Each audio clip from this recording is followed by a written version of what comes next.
Hi everybody, I hope you're doing well. About a year ago, I told you I was going to give an update on things that were going on.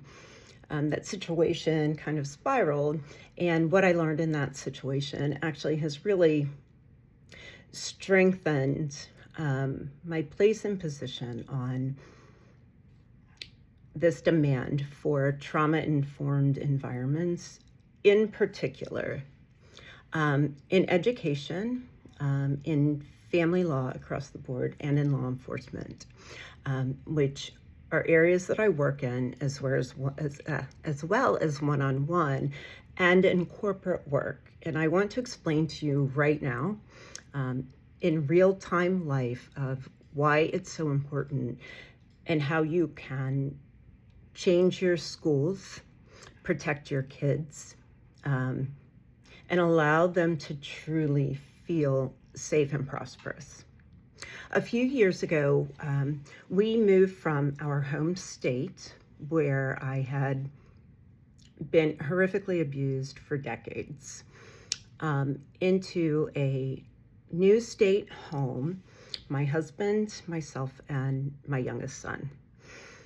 If you know any of my journey, you know that dealing with almost 5 decades of narcissistic abuse almost caused the death of myself, 2 of my children, many of my nibblings, and it had horrific ramifications on the next generation, including my two oldest children. So I have spent a lifetime training and healing and really trying to understand. And it took a very long time to get there, because oftentimes narcissistic abuse can be very, very difficult to name. There are still court systems that won't allow it. Anyway, it's prevalent. It has taken over nearly every sacred environment in modern American society, and it's really scary. And this is what it looks like. In our new state, my son immediately connected. Immediately. We had absolutely incredible experiences here, and we're very vocal about it. My son is a great kid, and I don't say that in the mom way. He was born at 26 weeks, very peaceful, very engaging child. He's very special. Everyone knows it. He has no enemies, but has been seriously harmed and neglected in every educational environment that he's been into. Catholic school, a public school, and now a public school. We learn through every single one of our experiences, right? Maya Angelou says, you do what you know until you know better. And if you're committed to change and growth and health and healing, you do better. That's what we should be doing. So it was a very, very pleasant change when we arrived here. And in under a year, it was completely shattered, and my son was almost dead. So let me tell you a very quick story of severe abuse that just happened, and how quickly insidious abuses can spread and the consequences that they can have. I met a woman who is the parent of a friend of one of my child's. At the time, I was going through some pretty significant health issues that were really, really scary, and was having a hard time working through. I tell you that only because it becomes relevant later. She invited us to her family's home for Thanksgiving in 2024.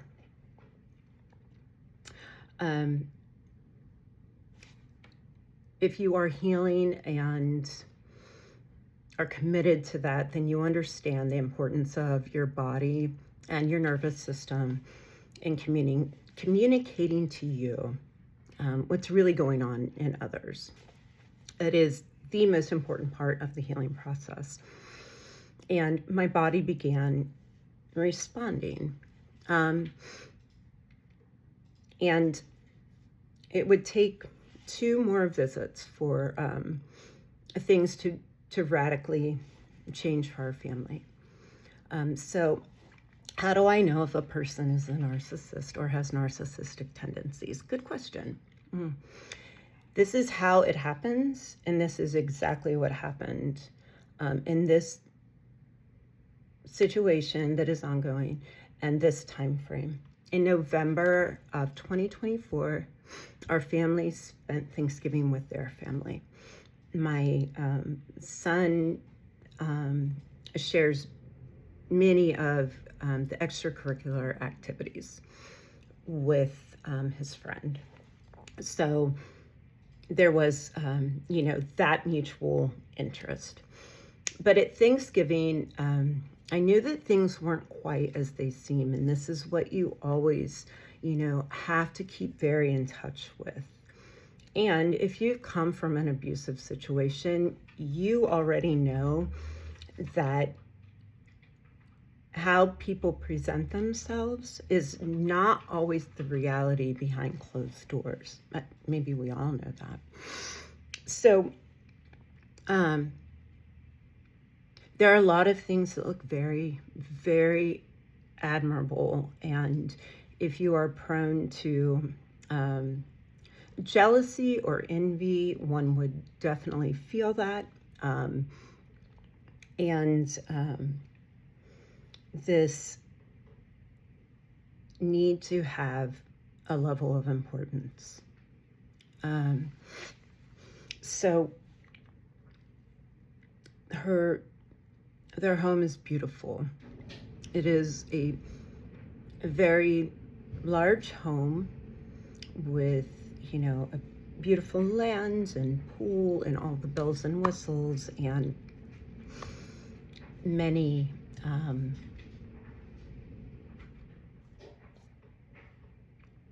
lots of fun to do things. Of course, many things to be proud of. It's also a little empty. There's one picture hanging, and the brightest place when you walk in is her office. So after dinner, we went for a walk, and on that walk, it became very apparent to me that she is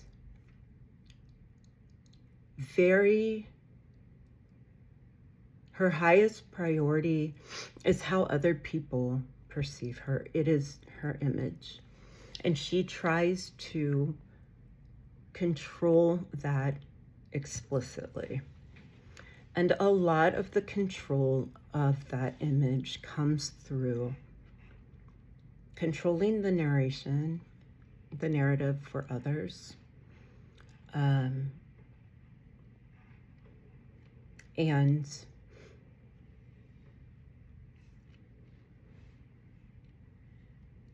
it comes in how they portray themselves in sharing of their stories.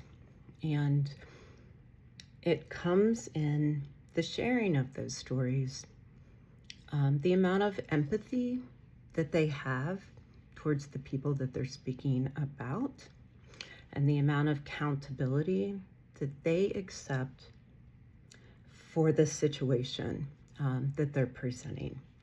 Always 2 key factors. And these situations are unique this situation was unique to people who have been fostered or adopted, but it is not unique to this type of abuse and in any situation. Those with narcissistic traits, and most abusers, honestly, they want to prove their betterness than others, and it is imperative. And so the controlling of that narrative looks like cutting anyone and everything down that does not contribute to the sparkling outer image that they have. But I've lived with that my entire life. My whole life was literally a lie. I didn't know what was true and what wasn't because of the illness of my mother and the extent that she was willing to go through to cover up her own lies, to cover up her own severe abuses. Like all of these things that you see, they just repeat. And if you're a victim of abuse, especially of narcissistic abuse, where you are the scapegoat, you understand this intimately because you became a lifetime object of smear, of hatred, of not being believed, of lies, of gossip, of rumors, of a denial and a dehumanization, of your story never being given credit because someone else took control of the narrative and turned it around. And that is what happens. It is what continues to happen, and it happens here. This woman continued to put everyone down, including her children, except for the golden child. But I love them. I love them dearly. So I knew a lot of things just were not adding up and weren't accurate. When she told me about one of her children being put into a position just for something he didn't understand, that he was punched in the stomach, and that behavior was justified, and it will never be okay with me. So our son was no longer to go to their house or spend time, and because of the gossip and rumors that were being spread, which included, terrible things about other coaches in the program that we're in, about other parents, but most concerning was the teardown of other students and her acts of revenge on these students is just always should make your hair stand up and tingle, and understand that behavior is who they are. If you're gossiping and spreading rumors and only getting one side of the story, the number of times that you're supporting an abuser who's trying to control a narrative and keep a victim silent is almost always present, because the commitment to live the lie is greater than any commitment to seeing others do better, to integrity, to any amount of accountability. So, I understood who she was and began moving away. And a board was forming for the boosters of the sport that we're engaged in. And she didn't really know anyone. And, you have to have witnesses and such in order to form a nonprofit organization. And I signed that to help the boosters. And she originally wanted to offer me a position on the board. I declined as I was having health issues. And she told me I would do social media, which I'm not very good at, as everyone knows. I don't know how to really do anything. But she told me that I knew, and so that was my assignment. And here is the other part of understanding this, okay? They will try to control you and try to put you into positions where they can maintain that control. It is very important. So when I resigned the position from the board and was told that I would do social media, my original agreement was simply getting to know the new coach and getting to know the students better. I have 2 older kids. I've always been super, super involved with them. This child is no different. So I wanted to make sure I was involved in the organization. She had asked me to create a page, which I did. And within an hour, we had 140 people. But another good reason I shouldn't be in charge of social media is I don't really know anyone in this town. So the huge response was from friends in the place I used to live, which doesn't do good for a boosters club right in a different city. But after that page was made and the response had happened, I began getting texts and calls.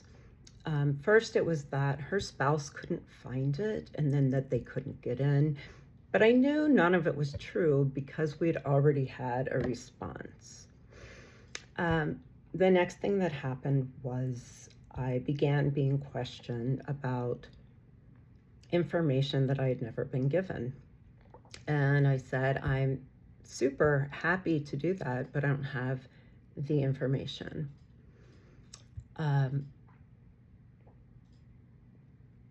And then there was another time where it just wasn't good enough. And this is why they want control, because they want to control your emotions. And if you don't know these things, it will hurt you, it will impact you. But I'm not driven that way. And there's not any part of my identity that relies on anything that will keep me in an abusive situation, period. So after the first board meeting where I saw another woman being treated horrifically, who the now board president had absolutely flayed open to me, although this lady had been a generous volunteer with the program for a long time. And then I saw her treatment of this woman. And then very openly, it was said, I really hope that this helps, because only two people did things last year. But I've got receipts that show, like, my husband we are so involved and we provide so much, and so I left knowing I had to detach from that. I sent a text to the coach in confidentiality explaining that some things had happened and that I needed to resign my position. And he asked why. I asked if I could share completely, confidentially. He told me yes, and I was just very open. And primarily what I was open about was that I've been involved in those toxic situations before, and because they're so destructive, I just, I'm not going to put myself in that position. So note that I resigned my position, which gave her full control, just not full control over me. So the behavior continued, and then it escalated. And when you hear things about yourself in a town where you don't know anyone and where you don't have conversations, it is very clear where that information came from. So I completely backed off. And because she had told me explicitly that she was such great friends with the new coach and his wife, and had shared with me, details about infidelity in their marriage and the impact, I didn't have a reason to disbelieve her. But I also asked her directly, why would you share that with me? When what I had been asking about was like his journey to Christ, what his story was. And that is what she shared. That is, again, another technique of trying to control the narrative and the narrative of importance. That she was already so close with them that this lady had shared this information with her about this, right, the darkest thing that can happen in a marriage. So if you don't know me, it is the darkest thing that can happen in a marriage. And it is one of the largest regrets in my life, a mistake that I made in my darkest time. And it does, if you're committed, provide for a very, very significant strengthener in your life and in your marriage. But how you handle that is up to you, and who you share that with, is often very personal, and I didn't need to have that information. So after I shared with the coach, I'm suddenly getting text from her. And when I finally share with her,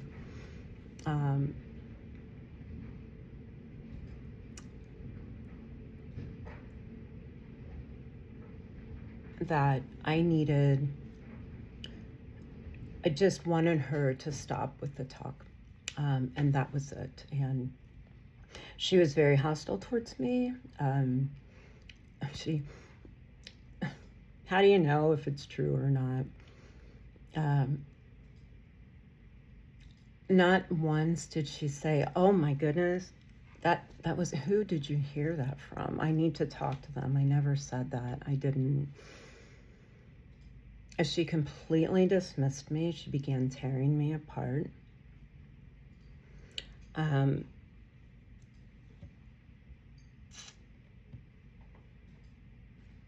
To the extent that I finally had to threaten legal action against her because of the level of destruction that this causes, especially in a well-connected small town, especially in a tight-knit community like athletics that requires traveling, that requires, the only thing I wanted to do was to resolve it and move on. And that was my expectation as adults who are doing this. And when I shared the behavior that had me very disturbed,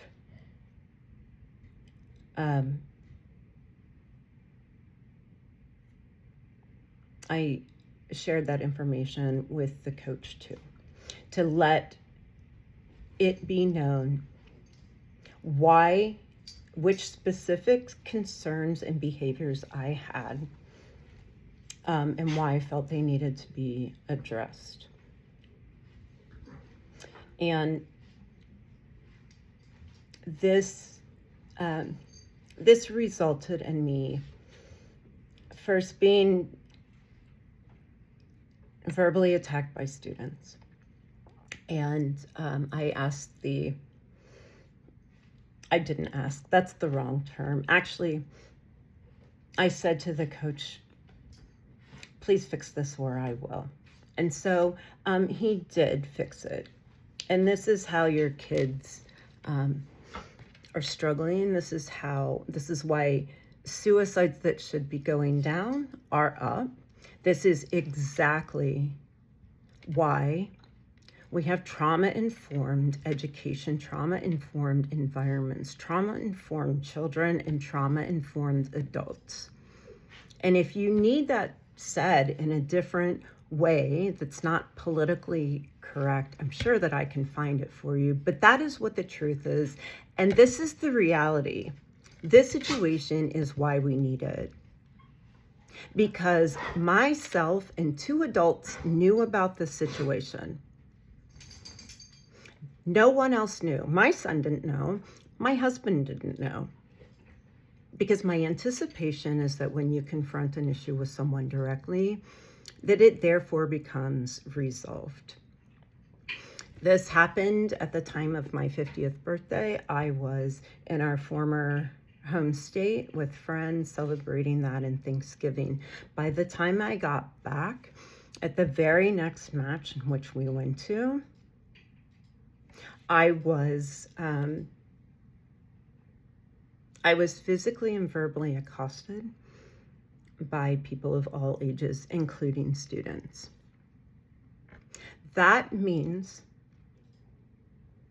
that these 2 adults who I shared this with explicitly, literally no one else, took it upon themselves to inform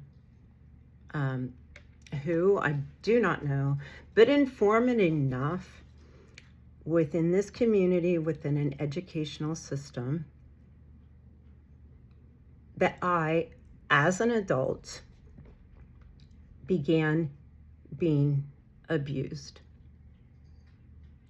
And that does not come from children who 2 weeks prior loved you. It comes if the story that you share with your child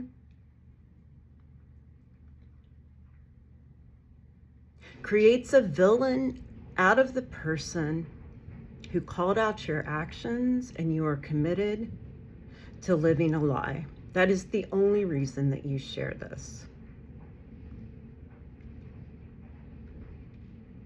So instead of taking responsibility for her words and actions, the decision was made to get kids involved and to most likely unknowingly implicate them in the ongoing and increasing abuse of my son that nearly led to his death.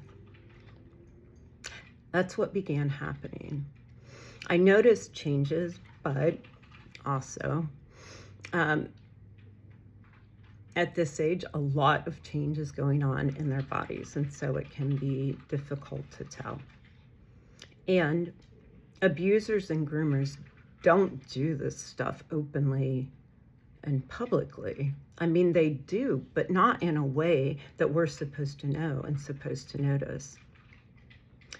But when you have a trauma-informed kid and they're understanding the changes within themselves and their understanding, they don't use some like sappy language to explain it to you. And that's not what trauma-informed is. They begin explaining to you the differences that they're noticing in their day, the way that their schedules and patterns are changing. And so we honored that and we looked into that. At no point did we share with anyone about the situation. And then the week came where suddenly my son, who was up generally at least an hour before any of his activities, is waiting for us to go, loves school, doesn't want to go to school, and suddenly begins asking to not go to practice. And we believe, and personal responsibility and accountability, and so made him go. The day he woke up and his eyes were black from sleeplessness and he walked in, he is a dark-colored child and he was pale, wanted not to go, and when he turned to face me, the light has gone out of his eyes.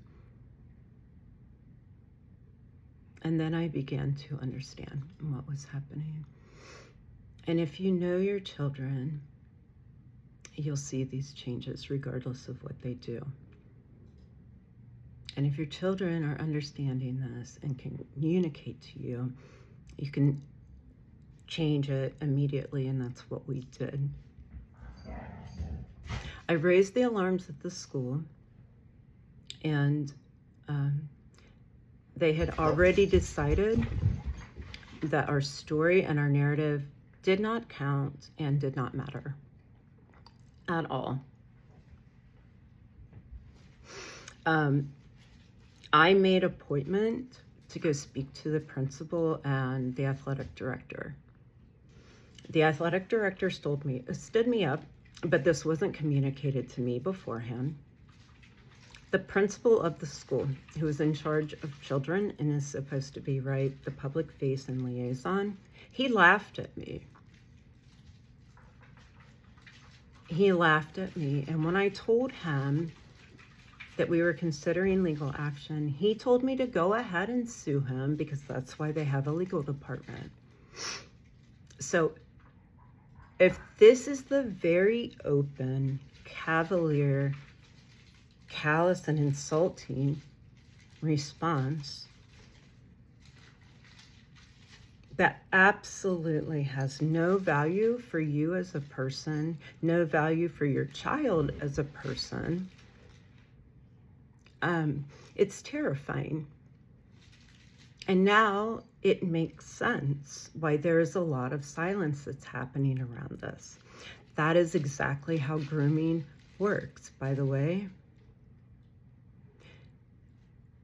When you stay committed to living a lie and without accountability, you become committed in relationships with other people who are committed to live that way. That is how toxic, dysfunctional families work, where there's never accountability, but there is an agreement of concealment, of lying, and a destructive secrecy. So my son began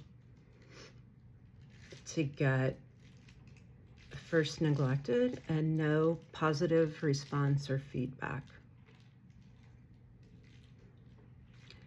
Then he began to show natural talent when handed difficult circumstances on the mats, which began to increasingly, very slowly, get more and more brutal.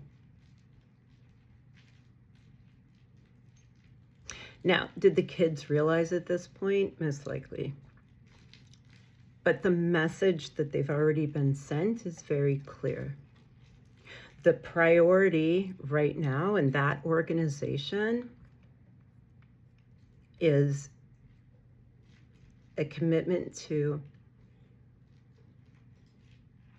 knowingly and intentionally abusive and harmful practices within this program that nearly led my child to suicide, allowing money to buy loyalty and to buy promotion and attention, and creating, through coercion, enough of a message that stand-up kids who are really great now feel required to stand together in a place of secrecy because they understand the consequences if not. So we took our son out of the school. We got him immediate emergency help. It was immediately impactful. We got him into a homeschooling program. But once stabilized and fully aware of what was happening in the situation, he wanted to return. Because in this environment, while insidious and pervasive, yes, it was just this much of a system that before we had been in love with, which is important. This is what it shows. It takes one person with abusive narcissistic traits to completely infiltrate a program and change the entire dynamics of it. It takes one person that is filled with a commitment to lies and secrecy to completely take over a place that should be all about developing and encouraging relationships and sportsmanship and fair play. Because the hypocrisy between someone who shows why mindfulness matters and fairness matters and is engaged in behavior that is completely opposite of those words, it needs to be called out. Parents have a right to know that abuses are taking place within these programs. Parents have a right to know that it is so powerful it nearly took the life of a child.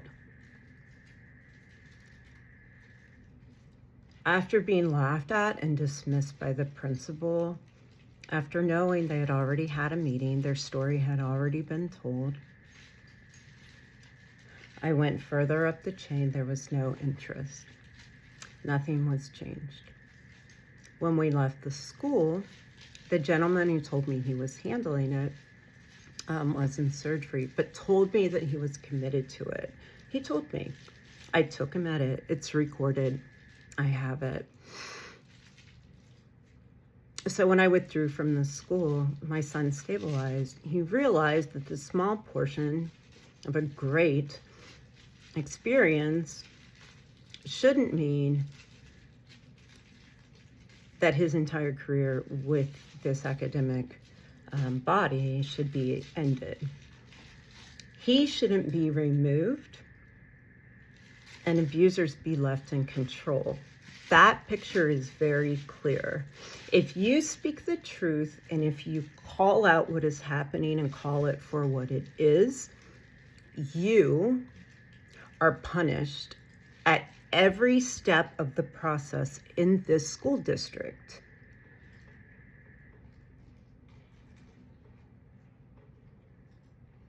And your option is to keep your child every day in front of their abuser, who is a teacher and a coach, knowing that the mistreatment is happening and that is happening clearly,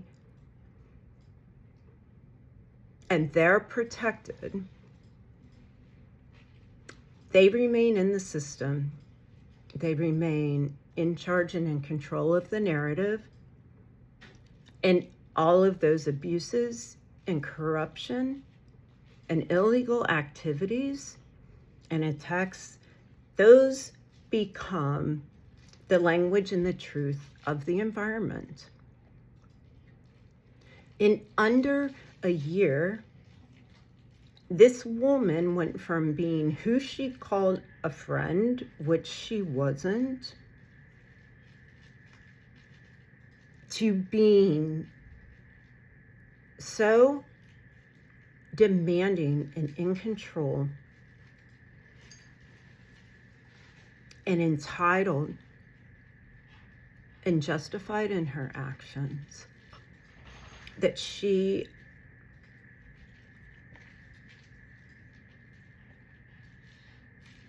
created enough of an influence or just brought out what was already there in another human, that instead of confronting it with me, as we should as adults, they decided to punish my child. That is right now what is the most communicated to these students. When I returned to the school, when my son decided to return to the school, nothing had changed. Nothing. The harassment hasn't stopped.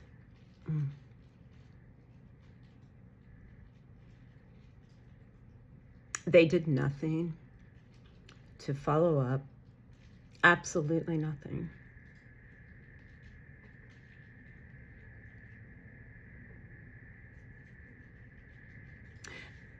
And the power now lies completely in the hands of known abusers. And that's what's been communicated. But here's the change of trauma-informed care and environments. That flips everything. Administration for schools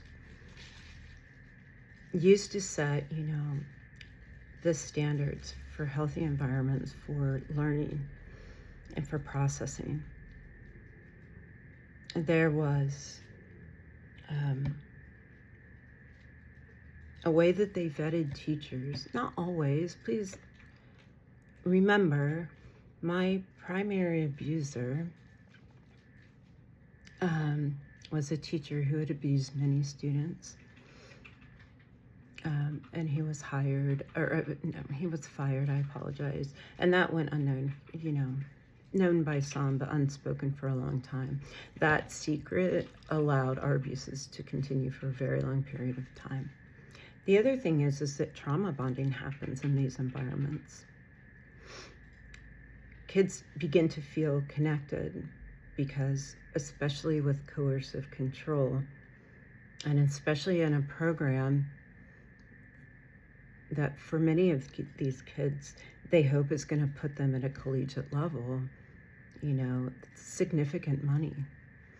It means a lot. And so they become connected to that coach, feeling like they owe the coach something. A child who's been adopted and remembers the hell that they came from is not going to speak up when they feel threatened to return to any of those circumstances. It's manipulation at its most disgusting, and it's currently working. In trauma-informed environments, all of that flips. Administration returns to being for the teachers, and the teachers return to being for the students. Right now, we've created environments where financial support doesn't come from grades any longer. It comes from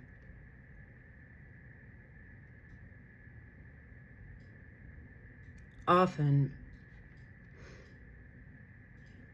athletics, that are grooming and preparing kids, at least physically, to go into these professional careers and make all of this money. And so high school sports are sponsored, and it is very well known.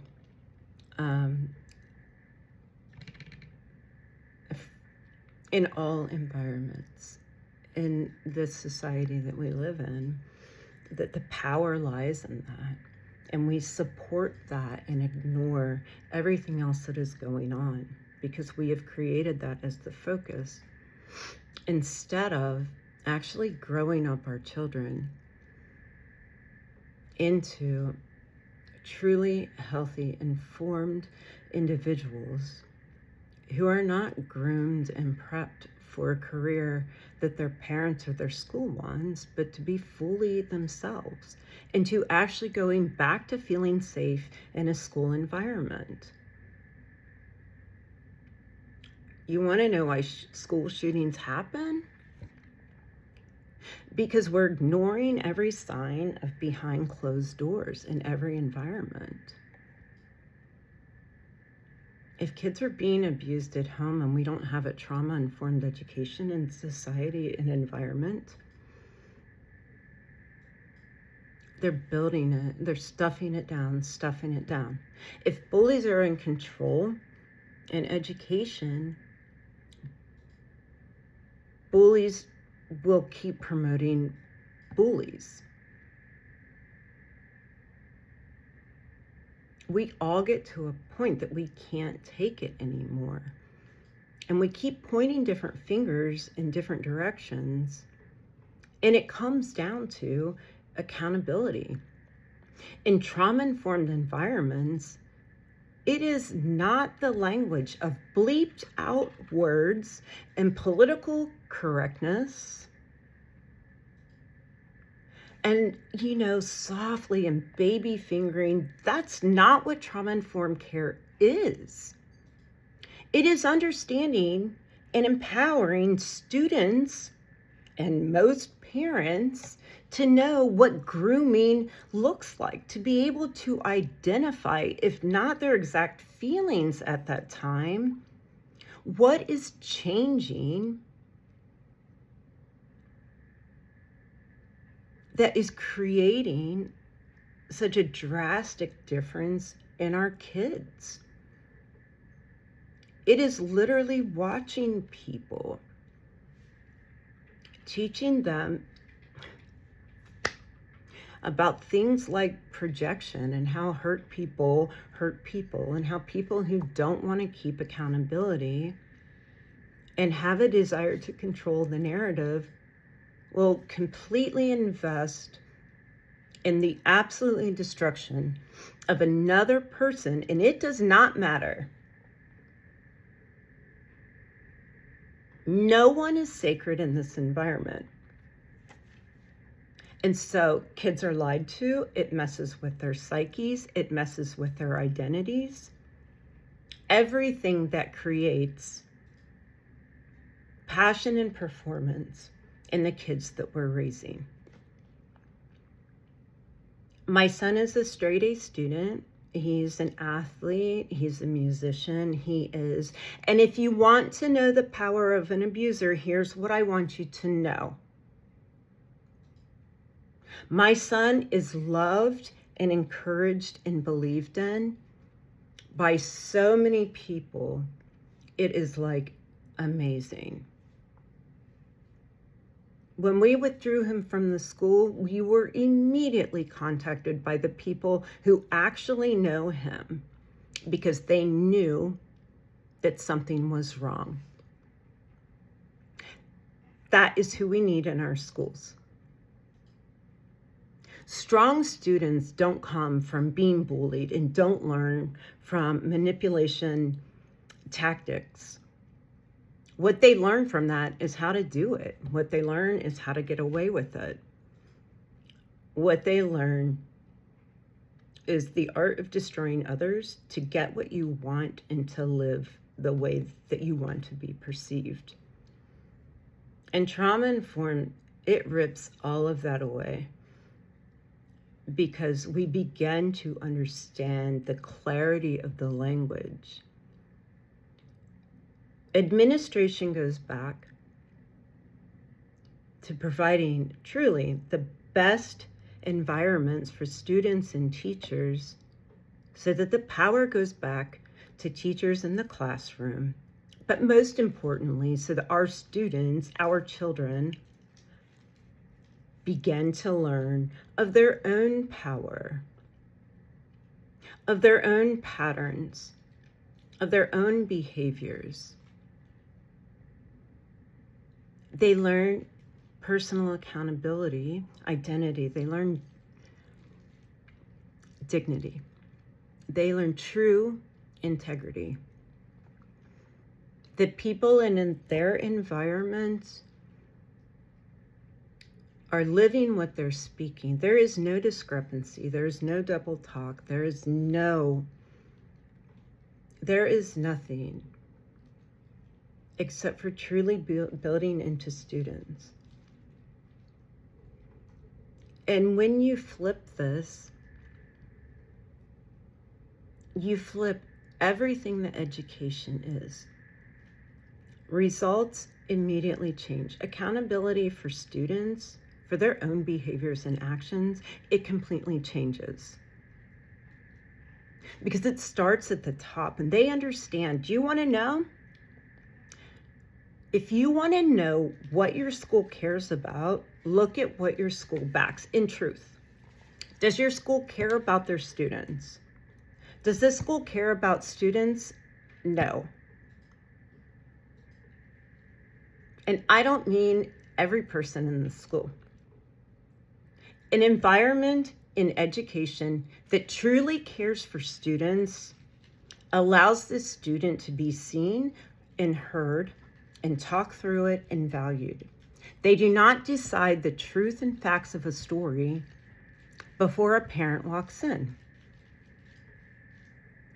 A parent is respected and is treated with dignity. No parent ever deserves to share such vital information and be laughed at and mocked and condescended to. It's not acceptable. These things that are happening in this school are civil, they're criminal. It's a violation of Title IX and many other things. It's ethically and morally corrupt completely. The funny thing is, it would have taken one talk and one meeting with everyone, and it would have been resolved.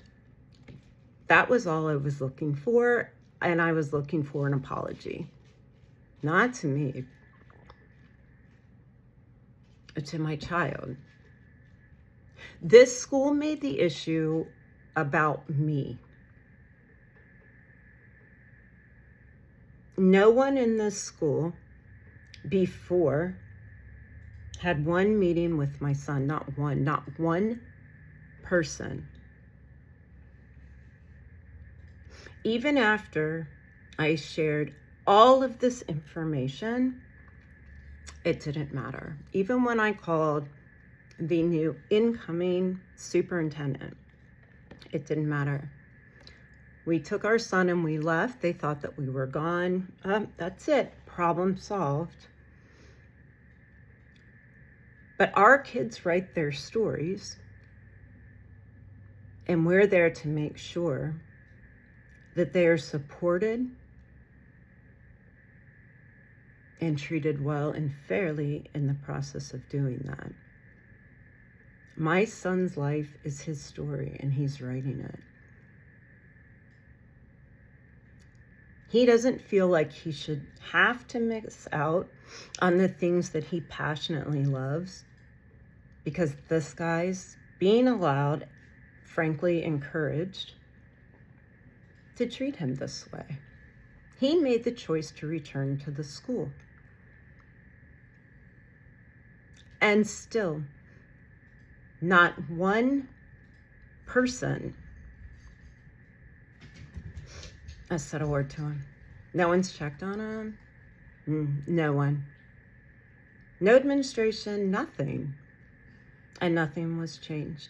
But when I inquired about it, it was made very clear that it was my fault, because even though they have all the information I've given you, that wasn't enough information. It's all lies. It is all avoidance. It is all a very clear a lack of accountability. But it is very, very clear that in this school system, in Bartlesville, Oklahoma,